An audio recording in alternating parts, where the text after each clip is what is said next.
Oh, don't mind me. I'm just standing here in King's Gondor, looking out the beautiful landscape. And I think now we might know the release date of the next update, at least when they're planning to release it. It might be somewhat accidental, but we finally have some information about the Update 38 release date. And of course, with Update 38, we know what we're getting. It's the first big expansion and level cap increase since the Gundabad expansion, level 140.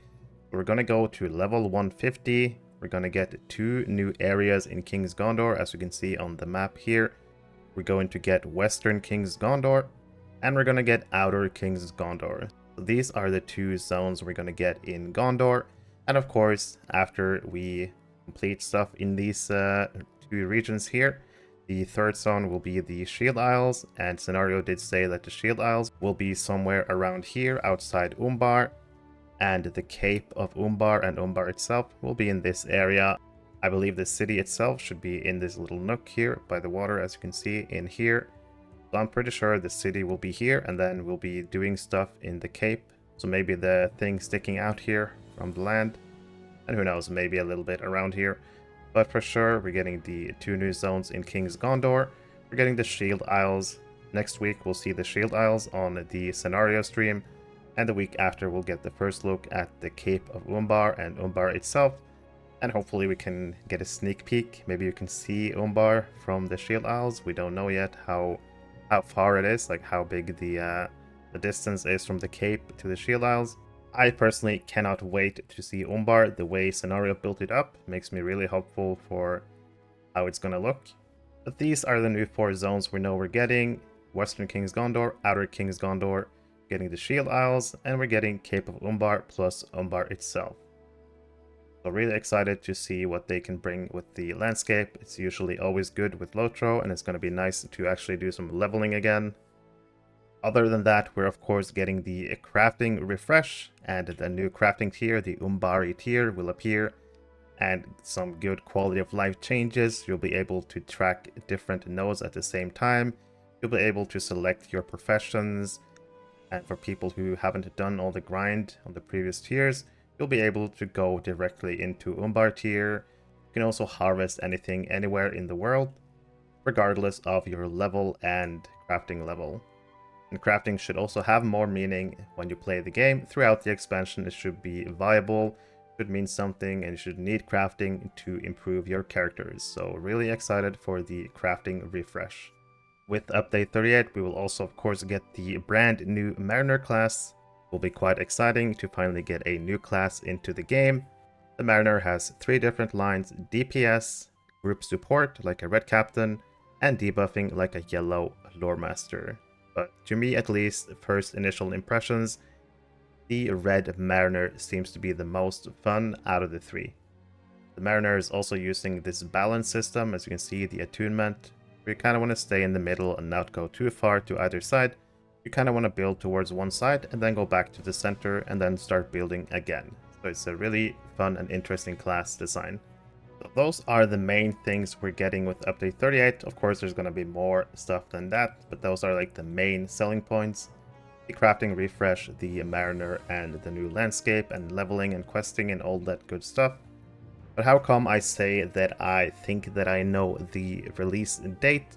This is the public event schedule for Lotro, like pretty much throughout the whole year. We can see any event coming up, anything happening in the game, anything like major, like reward track seasons, etc. And you know, if we scroll down, let's scroll down to where we are right now in September, and let's say October, and let's go past October, see if there's anything interesting. There it is. November 1st, 3 AM Eastern, we have 2 events in the event schedule. Legendary item level cap increase to 515, which is obviously the next level cap, and virtues increasing to 90. So this seems to be the planned release date for the update, in my opinion. I don't know if they meant to do this, if it was an accident, but it seems to me like their target goal for this expansion is November 1st. So Wednesday, November 1st seems to be their target for this release. Obviously, we've seen before that expansions get postponed, so it's not confirmed, but early signs and like this points toward that this is when they're planning on releasing the expansion. So with information like this coming out, then it feels like we can probably expect some pre-release information maybe next week or so. Like initially I thought that the season 8 of the reward track would be when they would like logically aim for.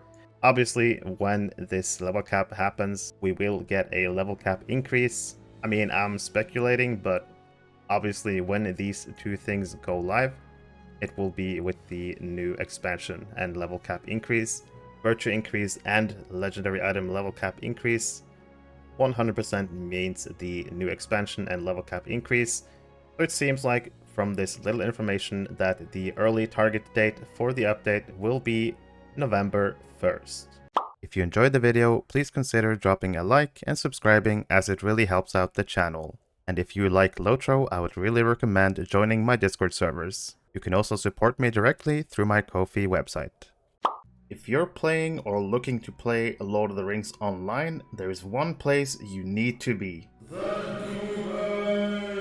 The Ghyniverse is a Discord server created for the community of the players of Lord of the Rings Online. The server is getting close to 7,000 members, and in this server you'll find tons of helpful information. There's monthly giveaways, easy access to patch notes, you can keep up with my YouTube videos, my streams. If you're a streamer, you can ask for the streamer role and you can announce your streams in the other stream channel. There are discussion channels for pretty much everything, every class, monster players. But the best thing about this server is probably the Gearing Resources tab, where you can find anything from trait lines for every class, every build. There are stat goals, where you can find out what stats you should aim for on your characters. Really helpful information about drop rates from instances, as well as screenshot from all the new loot that appears in the game. If you enjoy Lotro, you should definitely consider joining this server, and hopefully I'll see you in Middle-earth. If you were part of the Ghyniverse already, you might have noticed that another tab appeared at the top, the LFF server. This server is a brand new server that I created, the LFF Ghyniverse. In this server, you can select which servers you want to keep up with, and once you select your server, say you select Arkenstone, you will see the LFF, the kinship advertisement, looking for kinship and trade channels, and there's also voice channels if people want to use those. The LFF channel is basically a looking for fellowship channel where people can post if they need players for the runs, and this way people don't have to be logged into the game to see the chat, they can just instead get a notification on their Discord. There's also a kinship advertisement page where kins can post their kinship advertisement and have people join their kins. And you can also post in the looking for kinship chat if you're looking for a kinship, but make sure to take a look in the kinship advertisement first and look through all the kin to find a suitable kin for you. There's also a trade channel if people want to buy or sell stuff that you can use. Hopefully you'll consider joining this server to bring the community even more together, not just in the game, but also outside of the game.